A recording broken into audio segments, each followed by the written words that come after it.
Shakespeare's works sometimes include characters or themes that perpetuate stereotypes or reflect the prejudices of his time. The Merchant of Venice Shylock, the Jewish moneylender, is often criticized as an anti-Semitic stereotype. Othello, the portrayal of Othello as a noble Moor, can feel both progressive and reductive by modern standards.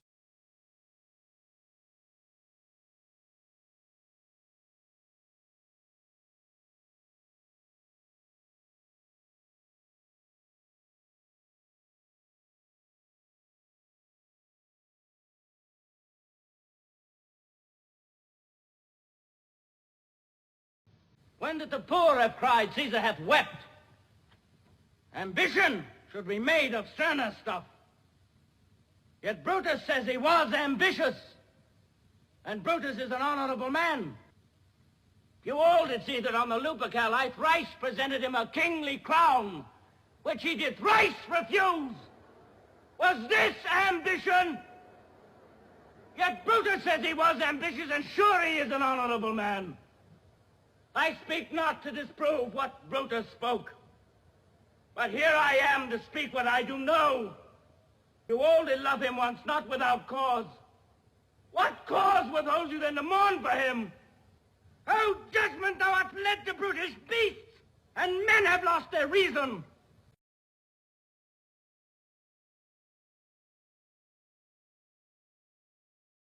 Female characters in Shakespeare's works are often complex and compelling, but they are disproportionately fewer than male characters. Women were played by men during Shakespeare's time, and societal norms influenced the limited scope of female roles. Some plays, such as The Taming of the Shrew, have been criticized for reinforcing patriarchal values. I'm actually working on an essay right now that I'm hoping to get published on how the evidence that Catherine's speech's satire at the end of Taming of the Shrew has actually been removed from a lot of its adaptational history. The biggest example being the Christopher Sly induction. Taming of the Shrew is a play within a play that's being put on to make fun of this drunken guy named Christopher Sly. And they trick him into thinking that like this man is his wife and that this play is being put on because he's royalty, but actually they're just making fun of him. And it's likely that he was often played by the same actor who played Petruchio. So the whole thing is kind of set up to be farcical and mocking the actions of Petruchio. And while some theaters will include this induction when putting on the play, it is and has been often cut from theatrical and film adaptations, mostly because it is one of the easiest things to cut for time. It's likely that there was an end scene that didn't survive that closes the frame story of Christopher Sly, but we don't have that. So we just have this induction and then he never comes back on stage, other than like as Petruchio in a lot of versions. So it's easy to just remove this frame story and make Taming of the Shrew no longer a play within a play. Even though it's one of the only ways to be like, we're actually making fun of Petruchio this whole time, not just in this end speech because Catherine is talking sarcastically. Which is how a lot of modern versions try to deal with this, which doesn't always work for audiences or the actors because a woman is just getting like psychologically tortured for an hour before this moment. Where she's like, don't worry, that whole time I wasn't actually being tricked, I'm just saying this ironically. And like, it would be easier for a lot of modern audiences if directors were to show us that throughout the play and not just at the end. There is another way that in Shakespeare's day was likely done that allowed audiences to perceive this play as making fun of Petruchio throughout that is no longer done now. As most of us know, the women in Shakespeare's plays were usually played by boys and young men, whereas the men were played by like adult men. However, there's evidence that Catherine specifically may have been played by a grown man. And so there are a lot of comments and jokes throughout the play that are completely changed if this is kept in mind, including in this final speech where she is like a rugged man in drag telling these little boys in drag that they need to be soft and gentle like her. And even without this piece, that's where a lot of the textual evidence that this speech is farcical comes from. Because right before this speech, she fights with the widow, and then everything in this speech like conflicts with the way that she's acting. She's basically like, you need to be nice and not angry, you filthy worms. Nothing about her temperament has changed. Everything that they said at the beginning of the play that described her as a shrew is still there. She's still like fiery and speaks a lot. The speech is the longest in the play. But because now her words are saying you need to be obedient to her husband, they don't care that her personality is basically the same. They still say she's tamed. So no matter how it's played, unless certain lines and scenes are removed, she has, intentionally or not, successfully tricked these men into thinking that she has changed when she hasn't. Which again could be funny if we were shown the fact that this whole play is being put on to make fun of Christopher Sly, because the whole play is about Christopher's lie. Even if a play were to keep all these things in mind, as well as the other things that have been removed through adaptation history, there will still be a significant number of people and actors who have an issue with the taming plot at all. Which is why, like, successful modern adaptations like 10 Things I Hate About You just remove the taming plot altogether, which is obviously, you know, a lot more comfortable for modern audiences to watch if you're like, what if we put on Taming of the Shrew but just, you know, remove the psychological abuse parts? But the problem isn't like we no longer have movies at all that like depict abuse in them. It's that the concept of taming that Shakespeare is addressing in this play, even if we knew for sure that it was meant to be completely satirical, is so far removed from our society. This was like a real conversation happening in early modern England when men were like, what if we stopped hitting our wives to get them to do whatever we want, but instead just like psychologically tricked them into doing whatever we want them to? And this is the conversation that Shakespeare's play is engaging with. And whether or not it's satirical or not, it's not making like a definitive statement about this conversation. It might be mocking it, but it's not saying like, it's not saying this conversation altogether is awful, which can be hard to process for a modern audience who are like, yeah, women are people. And by the way, none of this is meant to be like a critique of how anyone individually engages with or feels about Taming of the Shrew. It's more so just trying to explain how we can be in this situation where there's a lot of evidence that was meant to be satirical, and yet putting it on that way is very difficult to do. And these were some of the likely reasons why. Anyway, let me know if you guys want to hear more about Taming's adaptational history, because that's like my focus is adaptation studies. And Taming's history is very interesting. I am continuing my project of trying to read all of Shakespeare. So we are just at the beginning of this journey. I'm now reading Shakespeare play number 2 in my Norton Shakespeare, which is The Taming of the Shrew. And one of the things that I think is important for readers as they're getting into this story is understanding how different humor was in the Middle Ages and the Renaissance. So if you think of like what a court jester was in the Middle Ages, it would have been someone who either could have been very witty, so you have that kind of comedic relief inside of Shakespeare, represented by clowns, that they would have been like a very witty, fast repartee type of comedy. But just as likely, if not more likely, the court jester would have been someone who was mentally or physically disabled, and that would have been the butt of the joke. That would have been the source of humor in the court setting. And so when we look at a play like The Taming of the Shrew, there's a lot of what we would consider very cruel jokes, very mean jokes, even the types of like sort of practical jokes or getting punked or that sort of thing. The thing that kind of gets closest to that in our modern era is not nearly as mean fundamentally as the type of humor that was considered acceptable at this time. So I think that's really important when we take a look at the way in which the practical joke against sly happens, or the types of cruel behavior that occurs within this play, even though it's considered a comedy, and just kind of remembering that that's the historical context that this was written in. Not excusing it, just understanding that we have shifted really far, and which I think is a good thing. I don't think we should be making fun of disabled people and having that our main job be that they get laughed at.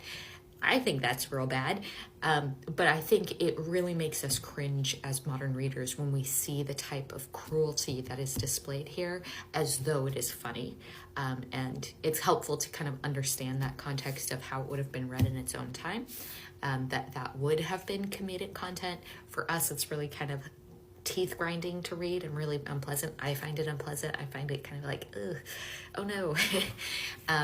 But it's a really big difference between Shakespeare's time and our own.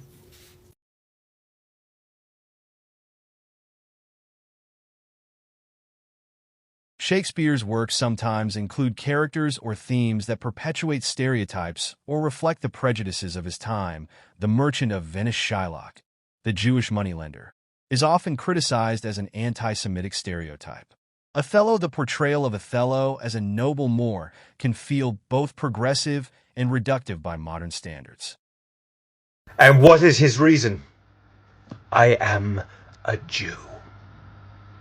Hath not a Jew eyes? Hath not a Jew hands, organs, dimensions, senses, affections, passions? Fed with the same food, hurt with the same weapons, subject to the same diseases, healed by the same means, warmed and cooled by the same winter and summer as a Christian is. If you prick us, do we not bleed? If you tickle us, do we not laugh? If you poison us, do we not die? And if you wrong us, shall we not revenge?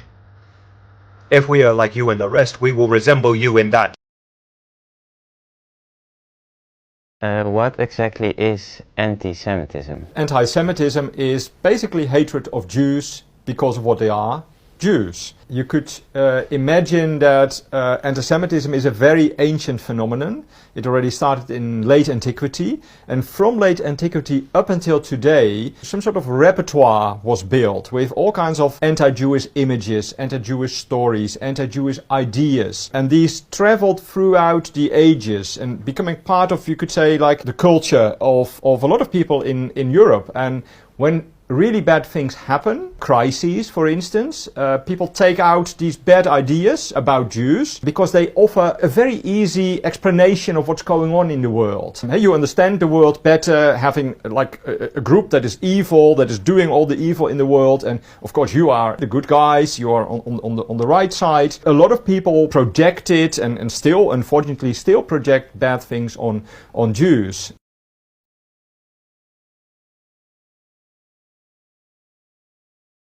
Four, overuse of coincidences. Many of Shakespeare's plots rely heavily on improbable coincidences to resolve conflicts in Twelfth Night.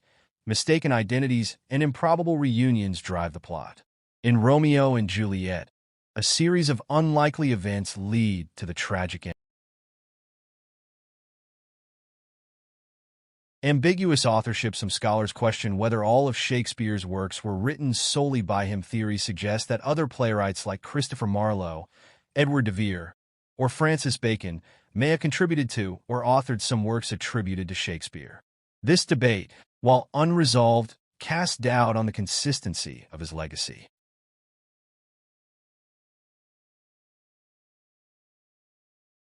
Did you know that William Shakespeare didn't actually write his own plays? This conspiracy theory suggests that someone else, such as Sir Francis Bacon or Christopher Marlowe, was the true author of Shakespeare's works. The doubters often point to the fact that Shakespeare came from a relatively humble background and argue that someone with his level of education and social status could not have written such sophisticated works.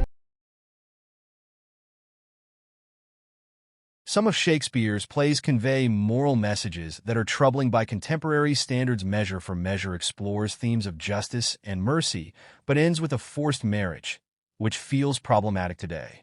The Taming of the Shrew has been criticized for its apparent endorsement of controlling women. Historical inaccuracies. Shakespeare's history plays often take liberties with historical facts. Richard III portrays the king as a villain, which historians argue was influenced by Tudor propaganda. Julius Caesar and Macbeth dramatize historical events, but include fictionalized elements for dramatic effect.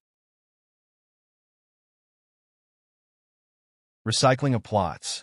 Shakespeare borrowed heavily from existing works, including historical accounts, classical literature, and earlier plays. Romeo and Juliet is based on an Italian tale by Matteo Bondello.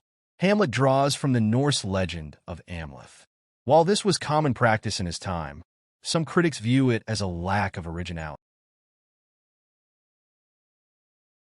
Neglect of stage directions. Shakespeare often provided minimal stage directions, leaving much to interpretation by directors and actors.